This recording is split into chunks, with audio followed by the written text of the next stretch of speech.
Mari kita berdoa. Mari kita berdoa. Kita minta pimpinan Tuhan agar firman Allah yang kita pelajari dan kita baca pada pagi hari ini boleh memberkati iman dan kerohan kita di dalam menjalani hidup ini. Mari kita berdoa. Bapa di surga, Allah yang kami sembah, kami kenal, kami puja di dalam nama Tuhan Yesus Kristus Tuhan kami. Kami bersyukur kepadamu pada pagi hari ini atas kasih dan anugerah-Mu yang sungguh luar biasa dalam kehidupan kami. Semalaman kami boleh tidur nyenyak dalam lawatan-Mu Tuhan. Tuhan sudah melindungi, memelihara kami. Tuhan izinkan kami boleh tidur nyenyak dan pagi ini Tuhan bangunkan kami dengan Roh-Mu Kudus. Hingga kami boleh bersatu dan berkumpul dalam melalui Zoom ini untuk beribadah, bersekutu kepada Tuhan. Untuk menyembah dan memuliakan Tuhan. Tuhan Yesus, ampuni kami dalam segala kelemahan kami, kekurangan kami, kesalahan kami, dosa-dosa kami, baik yang kami sadari maupun yang tidak kami sadari, baik melalui perkataan, sikap, pikiran, hati kami, gerak-gerik kami, gaya hidup kami, yang tidak berkenan kepadamu Tuhan. Hamba datang menghampiri tahta-Mu dengan kerendahan hati. Ampuni kami Tuhan, sucikan, kuduskan kami dengan kuasa-Mu, hingga kami boleh layak di hadapan-Mu. Kami boleh diperkenankan Tuhan untuk menghadap wajah-Mu, untuk memuliakan dan menyembah Engkau dalam kehidupan kami. Karena kami tidak mampu untuk membalas cinta kasih-Mu dalam kehidupan setiap pribadi kami. Hanya menyembah dan memuliakan, meninggikan Engkau dalam kehidupan setiap pribadi kami pada pagi hari ini. Sebentar lagi Tuhan kami belajar firman-Mu. Kami mau membaca firman-Mu Tuhan. Berkati kami, urapi kami. Dalam lebih khususnya hamba-Mu yang telah Kau percayakan untuk memimpin. Untuk menyampaikan kebenaran firman-Mu bagi kami di Zoom ini Bapa. Hamba berdoa Tuhan Engkau urapi hamba-Mu. Agar apa yang hamba sampaikan tidak berasal dari akal manusia. Tidak berasal dari hasil pemikiran manusia, tidak berasal dari logika manusia, tapi itu berasal dari tuntunan Roh Kudus. Hingga kami boleh diberkati, dikuatkan, dan iman kami semakin kuat dalam Tuhan. Dan hidup kami, kekristenan kami, boleh Tuhan berkualitas di hadapan Allah. Tuhan terima kasih Bapak, teman-teman kami yang belum masuk di Zoom, Tuhan berkati mereka. Maka Tuhan Yesus bangunkan mereka, Engkau Tuhan Yesus sembuhkan mereka bila sakit, hingga mereka boleh berkumpul bersama kami di Zoom ini untuk belajar firman-Mu yang Kau sampaikan bagi kami. Terima kasih Bapa. Dalam nama Tuhan Yesus Kristus Tuhan kami berdoa dan mengucap syukur kepada Bapa di surga. Haleluya. Amin. Amin.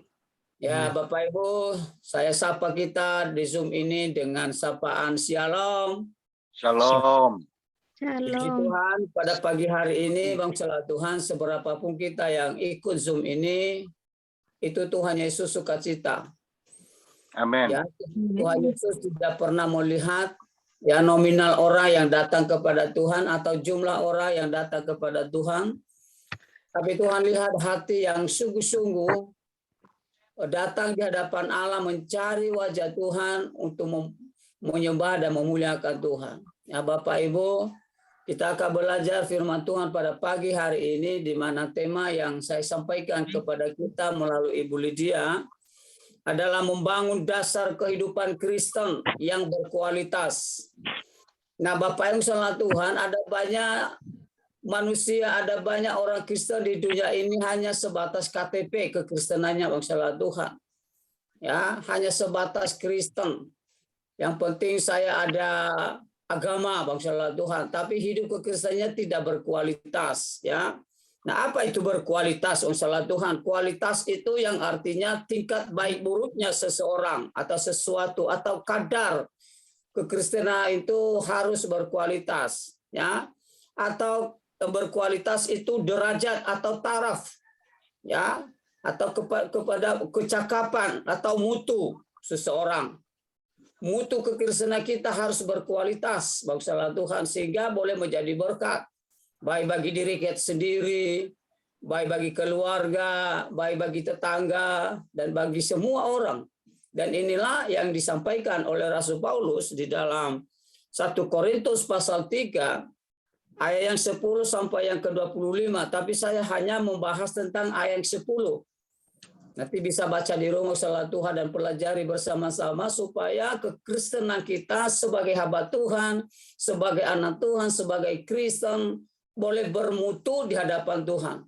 Ada banyak orang kita yang tahu firman Tuhan, ya, ada tahu orang Kristen yang tahu kebenaran Allah, tapi hanya sebatas mulut, hanya sebatas perkataan. Tadi saya ngomong sama Pak Martin tadi, salah Tuhan, di HP saya itu banyak sekali yang mengajak saya grup. Pak salah Tuhan, ada banyak yang ngirim-ngirim firman Tuhan, tapi hati saya berkata, bisa tidak dia melakukan apa yang disampaikan? Dia sudah berubah atau belum? Nah, Bapak salah Tuhan, kalau saya secara pribadi, apa yang saya sampaikan itu salah Tuhan, itu saya berusaha. Bahkan ada yang sudah saya lakukan. Ya, nah, maksudnya berkualitas ini yang salah Tuhan, atau bermutu, menjadi berkat bagi semua orang. Ya, sudahkah kita menjadi berkat dalam kehidupan kekristenan kita? Berapa tahun, berapa puluh tahun kita sudah menjadi Kristen? Sudahkah kita menjadi berkat bagi diri sendiri, bagi keluarga, bagi suami, bagi anak-anak? Ya, maksudnya itu bagi tetangga, atau mau berjalan lagi ke lebih luas pada semua orang. Nah, ini yang Tuhan katakan kepada kita, kamu harus bermutu supaya kamu bisa memberkati orang, karena Tuhan memanggil kita untuk diberkati. Nah, kadang-kadang orang Kristen masalah Tuhan hanya mau diberkati, tidak mau jadi berkat. Dia bilang nanti kalau saya sudah kaya raya. Lah, diberkati itu mereka mengkonotasikan berkat itu tentang masalah uang, masalah Tuhan. Tapi sebenarnya itu berkat itu tidak hanya berkonotasi dengan uang. Kita bisa menjadi berkat dalam perkataan, sikap, gaya hidup kita, masalah Tuhan. Nah, kita melihat situasi atau kondisi saat ini, masalah Tuhan, yang semakin keras dan sulit. Ya, kehidupan umat Tuhan harus berkualitas. Ya, harus berkualitas, artinya harus bermutu. Sangatlah menjadi teramat penting bagi kita, bagi gereja, bagi hamba Tuhan. Pernah saya sampaikan di forum, ada di Zoom, salah Tuhan, bukan hanya Zoom kita di sini. Saya katakan banyak hamba Tuhan, ya hanya kelihatan pendetanya, hanya kelihatan hamba Tuhannya di mimbar, dan itu saya klaim itu pendeta mimbar, salah Tuhan. Ya, ada banyak orang Kristen hanya di gereja kelihatan mereka memuji Tuhan.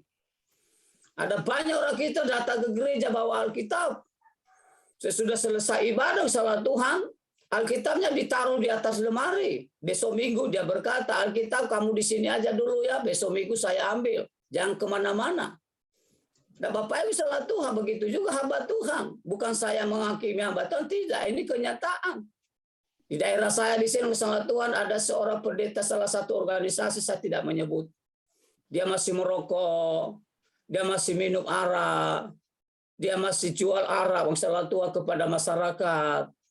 Akhirnya, sekarang dia jadi temenggung. Temenggung itu ketua adat, salah Tuhan. Coba bayangkan pendeta seorang ketua adat.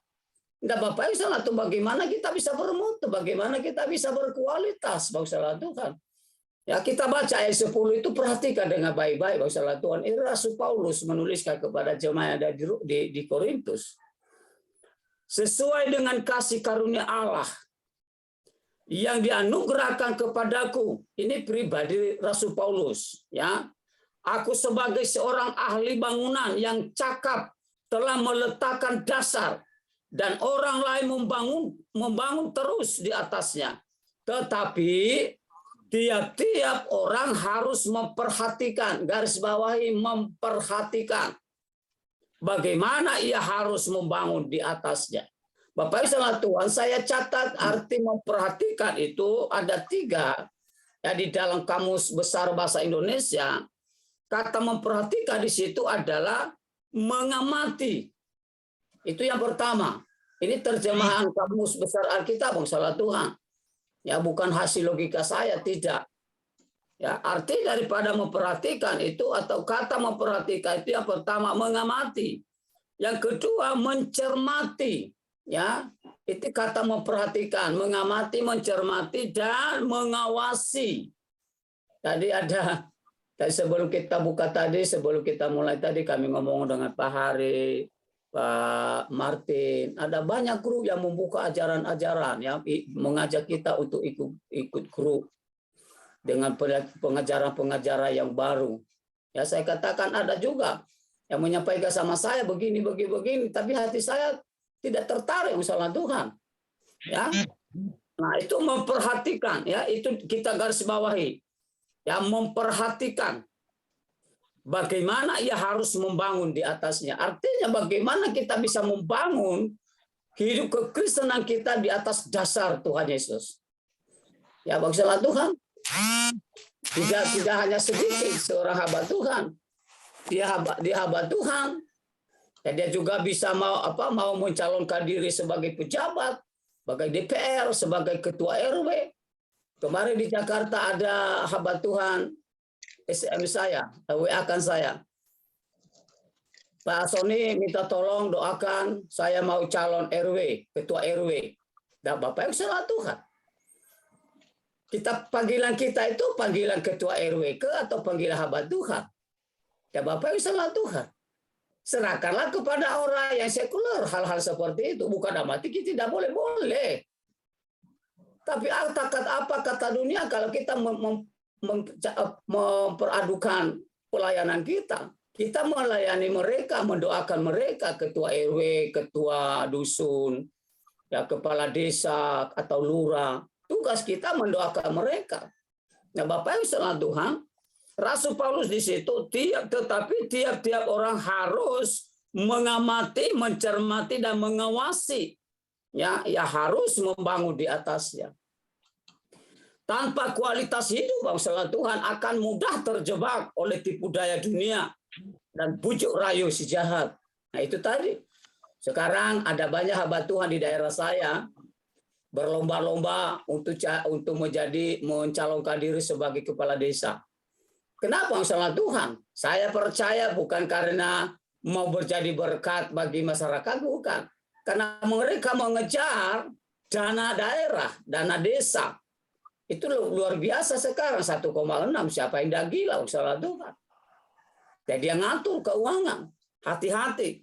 Kalau kita mau memiliki kesenian yang tidak berkualitas, itu makanan si singa yang empuk sekali di mulutnya singa dimakan. Tapi menurut dia udah jadi berkat, betul, bukan hanya karena itu kita jadi berkat. Nah, Bapak salah Tuhan, hati-hati sekali. Ya, saya bukan sempurna, tapi saya belajar untuk sempurna. Ya, saya tidak mengklaim diri saya menjadi pelaku firman, tapi saya berjuang untuk menjadi pelaku firman, tidak hanya ngomong. Sehingga apa yang saya sampaikan itu saya berjuang untuk bisa melakukan. Nah, Bapak yang salah Tuhan, seringkali kita melihat atau mendengar melalui media cetak atau media elektronik atau media massa berita tentang kekerasan, narkoba, seks bebas, kasus bunuh diri, kriminalitas, penipuan dan lain sebagainya. Ada banyak terjadi. Ya salah Tuhan. Nah, untuk menghina orang lain, untuk menghina suku. Yang kemarin kasusnya siapa itu? Edi Mulyadi. Ya, Edi Mulyadi. Salah Tuhan semua Kalimantan ya gempar dan emosi. Kenapa salah Tuhan? Karena tidak menjaga perkataan, tidak menjaga sikap. Ya salah Tuhan, dan kita sebagai hamba Tuhan, ya jemaat bisa bubar, ya jemaat bisa tersandung. Bukan karena kita melakukan dosa, tapi dengan sikap kita dalam melayani mereka, dalam perkataan kita, gaya hidup kita yang tidak menurut mereka tidak akan mereka senangi. Nah, makanya Rasul Paulus memberitahu kepada kita bagaimana dia menyatakan dirinya sebagai ahli bangunan. Dia memperhatikan semua dasar-dasar apa yang dibutuhkan. Nah, kita sebagai orang Kristen, kita harus memperhatikan, mencermati dasar kehidupan kita, ya, supaya kita bisa menjadi bangunan kokoh, bangunan yang menjadi berkat bagi orang lain, bangunan yang bisa ditempati orang lain, sehingga mereka aman bila mereka berlindung dalam sebuah rumah. Bapak salah Tuhan, dan ini yang menjadi pergumulan saya. Tuhan, jadikan aku sebagai pelindung, sebagai pengaman masyarakat atau orang-orang yang ada di sekitar saya. Sehingga dengan keberadaan saya dimanapun saya berada, mereka aman dan mereka nyaman, masalah Tuhan. Nah, di situ dikatakan, masalah Tuhan, kita mendengar di berbagai media berita-berita yang menakutkan. Ya, ada ayah memperkosa anak, ada abang memperkosa atau menghamili kakaknya sendiri. Nah, Bapak salah Tuhan, bagaimana kita bisa menjadi berkat? Pendeta juga ada yang korupsi. Nah, makanya saya katakan tadi, pendeta khotbah di mimbar. Ya, kalau dia sudah turun ke alam dunia yang biasa, dia sama dengan dunia. Apa kata dunia? Salah Tuhan, kalau pendeta sudah korupsi uang gereja, dan tidak hanya sedikit kita dengar seperti itu. Nah, oleh karena itu mari salah Tuhan, ya gereja mempunyai kewajiban untuk terus mengingatkan pentingnya membangun dasar kehidupan yang berkualitas, kehidupan yang lebih baik dan lebih rohani, lebih sejahtera. Kita melayani umat bukan hanya jemaat kita sendiri, salah Tuhan. Semua manusia di dunia ini adalah jemaat kita atau jemaat Tuhan yang harus kita bina, yang harus kita arahkan, yang harus kita mempersiapkan mereka untuk menyongsong kedatangan Yesus kedua kali. Bukan hanya jemaat dalam gereja, salah Tuhan. Menurut saya tidak hanya itu. Semua orang yang ada di sekitar kita, keluarga kita, ya tetangga kita, itu jemaat kita yang dipercayakan Tuhan. Lah bagaimana supaya kita bisa menyelamatkan mereka? Ya maksudnya Tuhan, dengan gaya hidup kita, dengan kekristenan kita yang berkualitas, mereka bisa ikut dengan kita. Mereka bisa datang dan masuk dalam rumah tangga kita. Mereka aman, mereka nyaman. Bapak Ibu, gereja atau jemaah yang saya bangun, yang saya rintis, kita rintis selama ini sudah 3 bulan lebih. Bapak Ibu surga, setiap hari ada mereka yang bergabung. Ya, masalah Tuhan, sekarang baru 3 bulan sudah ada 30 orang.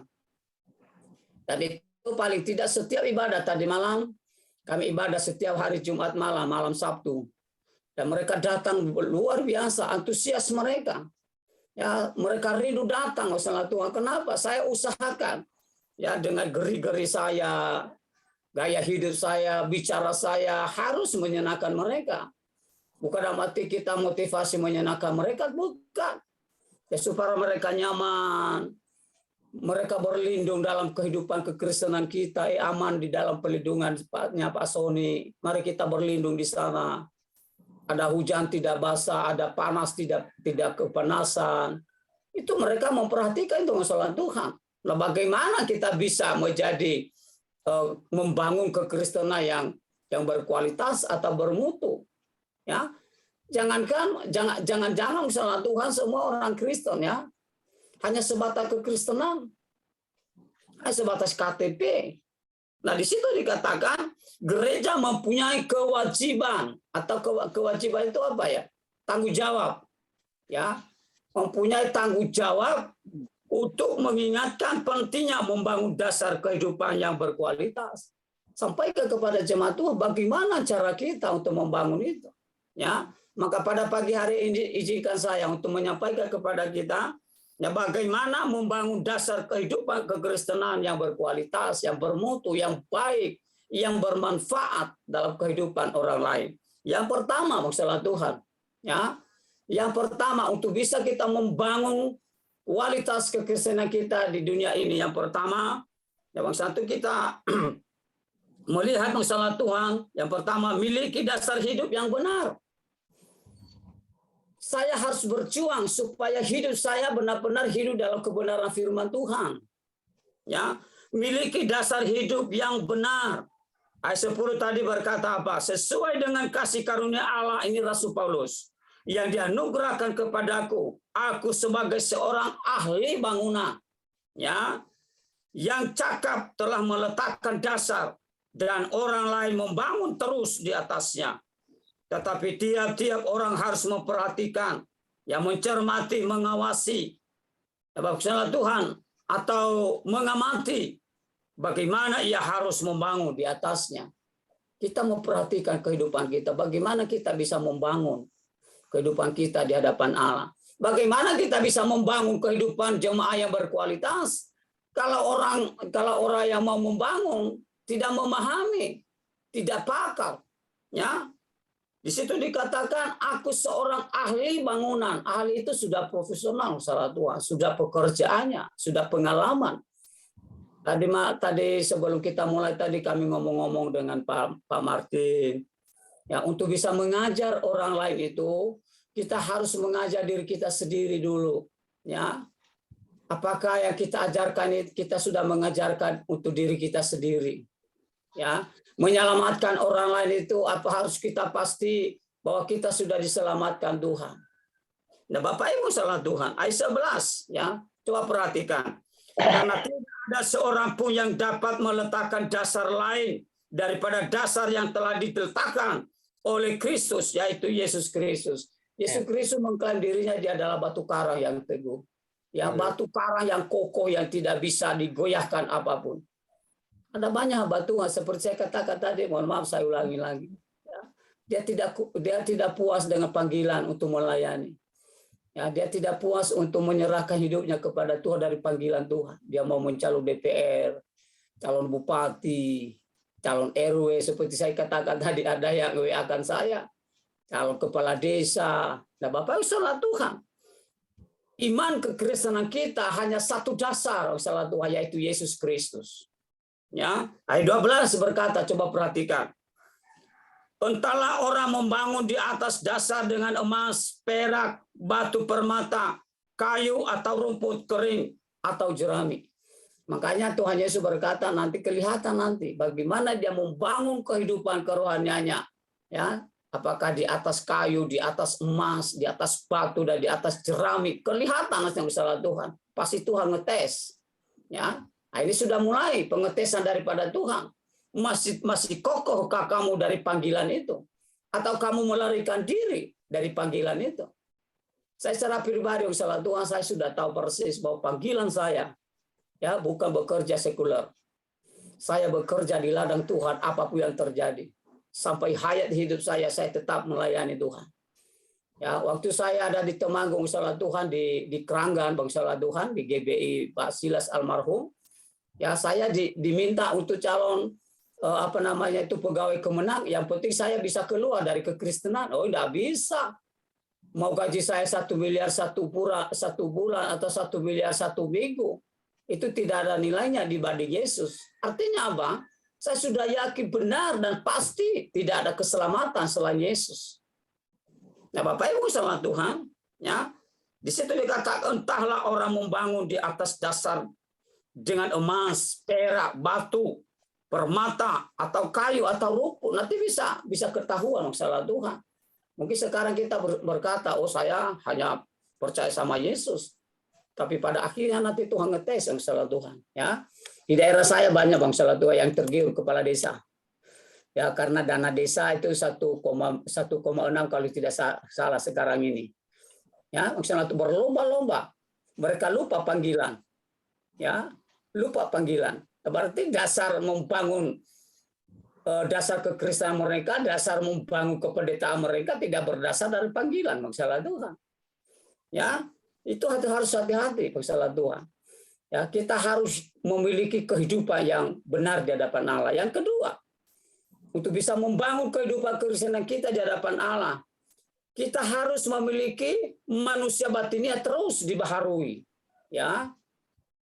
2 Korintus pasal 4:16, di situ dikatakan sebab itu kami tidak tawar hati, tetapi meskipun manusia lahiriah kami semakin merosot, namun manusia batinnya kami dibaharui hari ke hari.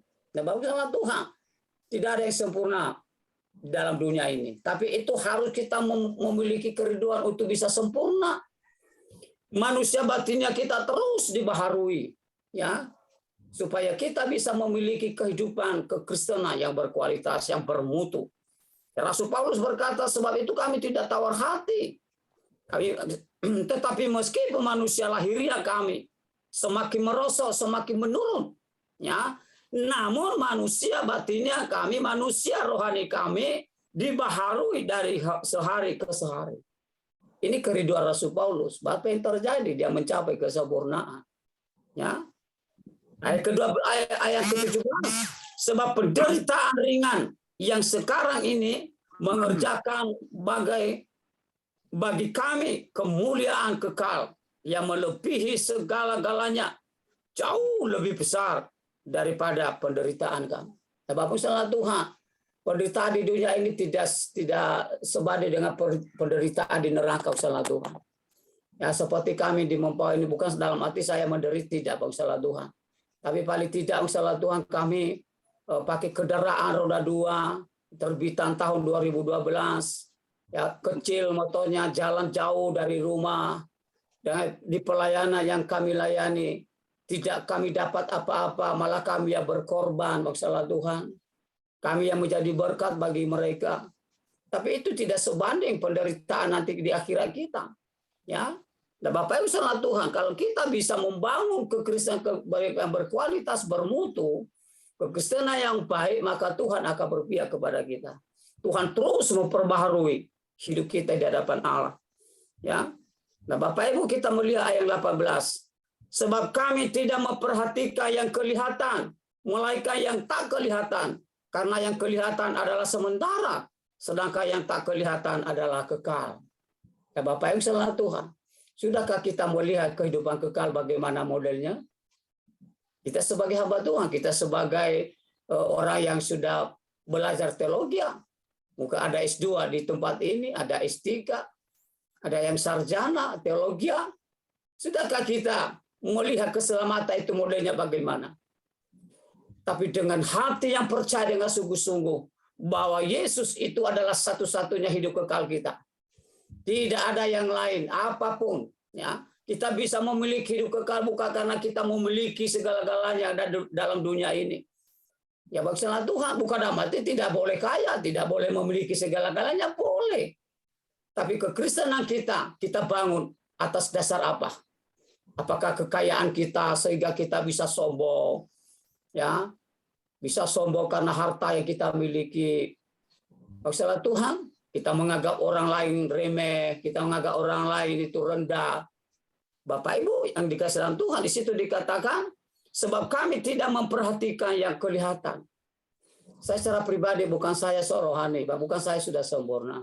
Sekalipun kami tidak punya apa-apa, tidak mendapatkan apa-apa dalam pelayanan perintisan kami. Ada 2 tempat yang saya baru rintis.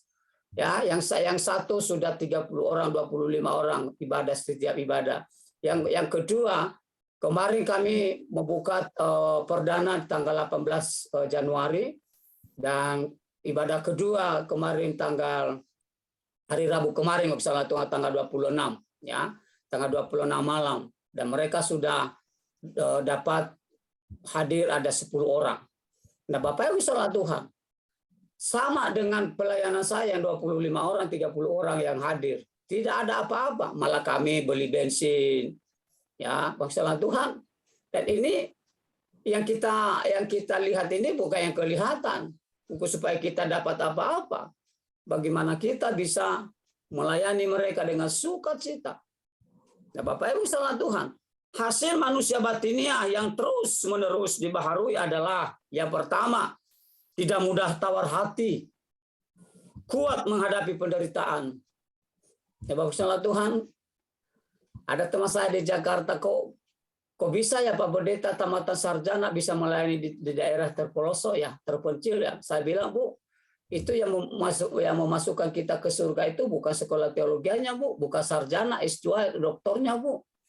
Bagaimana kita mengasihi jiwa-jiwa yang ada di daerah-daerah terpencil pun saya siap. Wah, saya bangga dengan Bapak. Saya bilang, ya inilah kerinduan saya. Saya harus melayani dimanapun, bukan hanya di kota. Tapi kalau Tuhan izinkan saya untuk melayani di kota, ya puji Tuhan. Kalau tidak, ya puji Tuhan. Sama aja jiwa-jiwa di situ diselamatkan. Nah, Bapak Ibu salah Tuhan. Kita harus membangun manusia batinnya kita terus-menerus. Jangan sampai kita jatuh. Ada bisikan-bisikan untuk menjatuhkan kerohanian kita, ditolak dalam nama Yesus. Kalau itu hal merugikan kita, merugikan panggilan kita, harus ditolak dalam nama Yesus. Bapak Ibu salah Tuhan. Yang ketiga, bagaimana cara kita untuk membangun kerohanian kekristenan yang bermutu, yang baik? Ya, tetap mengandalkan Tuhan. Itu kunci bangsa Tuhan. Saya katakan di Zoom ini, andalkan Tuhan. Ya, sehebat apapun, sepintar apapun kita, sekaya apapun kita, terus andalkan Tuhan. Ya, ini kesaksian bangsa Tuhan. Kemarin saya termenung, saya berdoa dalam hati. Rencana saya mau bikin proposal kepada teman-teman yang ada di Jakarta untuk membangun gereja di tempat saya pelayanan yang jumlah 25 orang ini, karena kami belum punya rumah ibadah. Dan jemaat itu berinisiatif untuk membangun gereja dari kayu. Saya terharu mereka salah Tuhan. Mereka sensor kayu, dan mereka membabat atau menebas lapangan gereja. Dan ini yang membuat saya iba. Dan saya berencana untuk membuat proposal untuk membantu mereka. Tapi apa kata Tuhan? Tuhan bilang sama saya terhentak masalah Tuhan. Jangan kamu lakukan itu. Saya yang mengutus kamu di situ, saya bertanggung jawab. Apapun yang dibutuhkan gereja di sana, apapun yang dibutuhkan jemaat di sana, serahkan sama saya. Tapi kadang-kadang kita masalah Tuhan mengandalkan teman, mengandalkan relasi. Masalah Tuhan, dan itu yang saya lakukan selama ini. Saya berpikir ke sana. Ya, dan Tuhan negur saya terhentak salah Tuhan, saya kaget. Oh ya Tuhan, ya, dia bilang sama saya, aku yang mengutus kamu di sana. Tahu enggak bahwa aku yang mengutus kamu? Saya sertai kamu dengan kuasa-kuasa, mujizat-mujizat boleh terjadi. Dan itu betul salah Tuhan. Ya, yang sudah stroke ringan disembuhkan Tuhan dalam waktu 24 jam. Ya, salah Tuhan. Orang yang sakit demam, orang yang sakit kepala. Ya, nanti saya sampaikan kepada kita kesaksian seorang ibu. Suaminya dilepaskan dari sakit kepala yang bertahun-tahun. Tiap hari minum obat. Yang salah Tuhan, waktu saya berdoa, Tuhan bekerja. Tuhan keluarkan barang kecil dalam kepalanya seperti batu kecil. Ya. Dan itu bukan karena saya hebat. Dan dia berkata, waktu saya doakan, kata istrinya, suaminya berkata, itu saya kayak ditampar oleh Pak Sony. Dan di situ keluar batu yang ada di kepala saya. Dan di situ saya mulai merasakan kepala saya ringan. Dan tidak ada lagi gangguan. Sampai sekarang, masalah Tuhan. Dan itu saya terhentak sama Tuhan, aku minta maaf. Saya minta pengampunan dari Tuhan. Ya memang kadang-kadang kita sebagai manusia, masalah Tuhan, ya ingin melakukan sesuatu, tapi kalau kita tidak mengandalkan Tuhan, itu sia-sia. Ya, Yeremia pasal 7 itu memang jelas itu nyata buktinya usaha Tuhan. Ya. Dan sampai sekarang ini usaha Tuhan apa yang terjadi? Tuhan cukupkan semua. Ya. Kemarin ada seorang pendeta, dia nanya sama saya, Pak Pendeta Sony, apa yang dibutuhkan di sana? Saya katakan kami butuh 50 sampai 60 keping seng untuk rumah ibadah. Ya. Sekalipun nanti belum ada dindingnya, kami boleh ibadah di dalam. Oh bagus Pak Pendeta. Nanti coba hitung berapa keping sengnya. Ya, nanti saya sampaikan kepada jemaat biar mereka ambil andil di dalamnya. Oh, terima kasih Pak Pendeta, Tuhan berkati. Nah, Bapak Ibu saya tidak pernah ngomong nanti minta tolong ya Pak Pendeta, kami butuh seng sekian. Tidak masalah Tuhan, tapi itu cara Tuhan. Kirimkan seorang hamba Tuhan, dia nanya sama saya.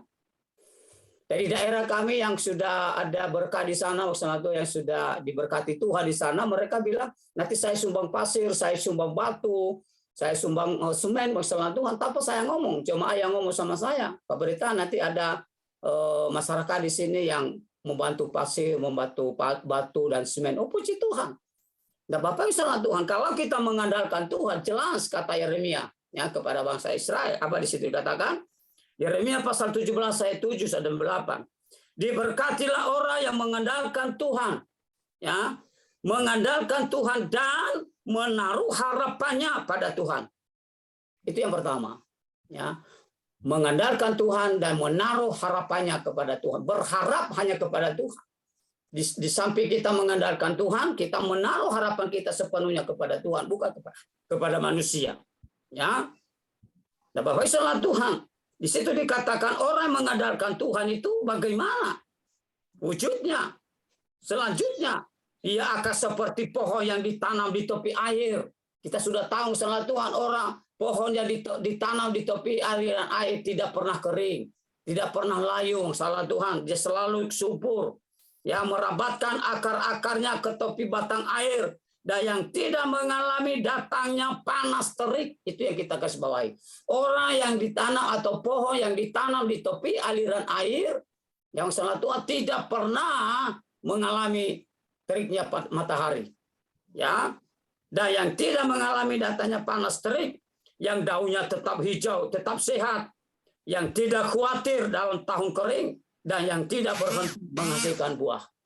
Bapak Ibu saudara Tuhan, orang yang mengandalkan Tuhan, orang yang menaruh harapannya kepada Tuhan, dia tidak pernah berhenti untuk berbuah.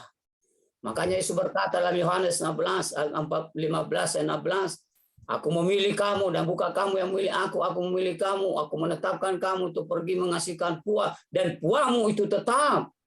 Nah, bagaimana Tuhan, bagaimana kita bisa berbuah kalau kita tidak pernah mengandalkan Tuhan? Mengandalkan harta, apa yang kita beli tanpa mengandalkan Tuhan. Apa yang kita lakukan tanpa meminta persetujuan Tuhan. Dan Bapak Ibu saudara Tuhan, di situ dikatakan orang yang ditanam di tepi air selalu menghasilkan buah. Ya, kita akan belajar bersama-sama mengandalkan Tuhan itu artinya. Apa itu artinya mengandalkan Tuhan? Yang pertama, tetap melakukan bagian kita dengan mengejar perkara-perkara rohani. Terus giat dalam tekun terhadap apa yang sudah Tuhan percayakan, entah pekerjaan maupun pelayanan. Ya, Bapak Ibu saudara Tuhan, kalau Bapak Ibu panggilannya untuk bekerja, buka usaha, buka bisnis, tekuni, dasarkan dengan takut akan Tuhan. Dasarkan dengan mengandalkan Tuhan. Tuhan, ini bisnisku, ini warungku, Tuhan, ini toko saya, Tuhan. Saya serahkan dalam tangan Tuhan. Sehingga Allah bisa bekerja di dalamnya. Itu namanya mengandalkan Tuhan. Yang kedua, Allah akan melakukan bagiannya. Yaitu apa? Bagian Tuhan dalam mengandalkan, menaruh harapannya kepada Tuhan. Ya, yang dilakukan oleh Tuhan atau bagiannya Tuhan adalah satu, memelihara hidup jasmani dan rohani umatnya. Nanti baca di dalam Amsal pasal 10 ayat 22. Ya, tidak ada waktu karena sudah akan agak siang. Berkat Tuhanlah yang menjadikan kaya, susah payah tidak akan menambahnya.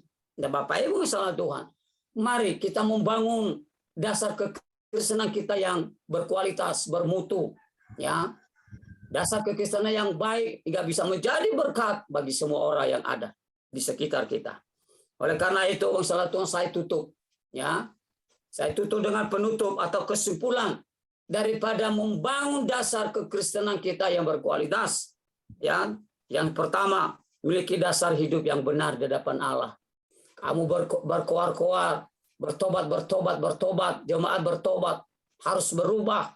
Sementara kita yang menyampaikan tidak pernah berubah, tidak pernah bertobat, masalah Tuhan, jangan harapkan. Ya, manusia batinnya terus dibaharui. Dan ketiga, tetap mengandalkan Tuhan. Bapak Ibu, saya sampaikan dengan ilustrasi. Ya, kita seorang pendeta, seorang aktivis, seorang ayah. Saya menyampaikan ini supaya kita punya pengalaman. Ya, saya katakan kepada jemaat, kepada suami, kepada istri, kepada pemimpin, karena saya juga selalu diminta untuk khotbah, ya, di kelompok Kristen di Polres di mana saya berada. Ya, saya katakan masalah Tuhan begini. Seorang anak tidak pernah melakukan apa yang kita katakan. Ya, sekali lagi saya katakan, seorang anak tidak pernah mereka melakukan apa yang kita katakan. Tapi seorang anak mereka lakukan apa yang kita lakukan. Ya, bangsa Tuhan, anak berbicara tentang jemaat. Kalau pendeta berkata begini, tapi kalau dia tidak melakukan hal itu, mustahil jemaat melakukan. Ya, bangsa Tuhan. Sekali lagi saya katakan, ya, anak tidak bisa dan tidak mau melakukan apa yang kita katakan, baik seorang bapak, seorang ibu, seorang pemimpin, seorang gembala, tetapi mereka melakukan apa yang kita lakukan. Tuhan Yesus memberkati kita. Mari kita berdoa. Tuhan Yesus, terima kasih firman-Mu mengajarkan kami untuk boleh membangun dasar kekristenan kami yang berkualitas, yang menjadi berkat bagi semua orang. Mampukan kami Tuhan, kami bisa memiliki kehidupan yang benar di hadapan Allah, yang berdasarkan Kristus, yang berdasarkan batu karang yang teguh. Tuhan Yesus, kami boleh dibaharui hari ke hari. Manusia batin yang kami terus dibaharui. Dan kami boleh Tuhan mengandalkan Engkau setiap saat. Sehingga bagian kami lakukan. Bagian Tuhan, Engkau Tuhan yang melakukan. Dan biarlah firman Allah ini materaikan dalam kehidupan kami. Agar firman Allah ini boleh kami hidupkan dalam kehidupan kekristenan kami. Sehingga ketiga hal ini kami boleh membangun dasar kekristenan yang berkualitas di dalam dunia ini Tuhan. Dan kami boleh menjadi berkat bagi semua orang. Berkati kami yang ada di Zoom ini. Mampukan kami semua hingga hidup kami tidak akan sia-sia kelak bila Engkau datang menjemput kami. Terpujilah Engkau Bapa dalam nama Yesus Kristus Tuhan kami. Kami berdoa dan mengucap syukur kepada Bapa di surga. Haleluya. Amin. Oke, Pak Tommy atau Pak Hari, Pak Ibu Lydia, saya serahkan kepada kita semua acara selanjutnya. Tuhan Yesus memberkati. Ya, saya kira Ibu Lydia ya. Monggo Ibu Lydia, bagaimana selanjutnya? Oke, Pak Pendeta untuk firman-Nya. Gambelang ya, memberkati, menegur, agar kita bisa memperbaiki diri juga. Mari kita akan masuk doa syafaat. Doa syafaat.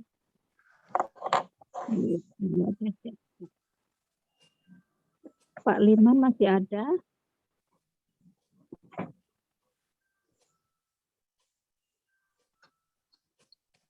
Masih Bu, masih ada Bu.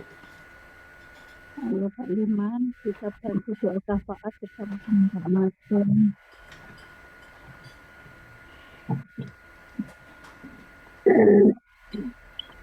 Baiklah, kita akan doa syafaat. Saya minta kesediaan Pak Martin untuk berdoa buat tambahan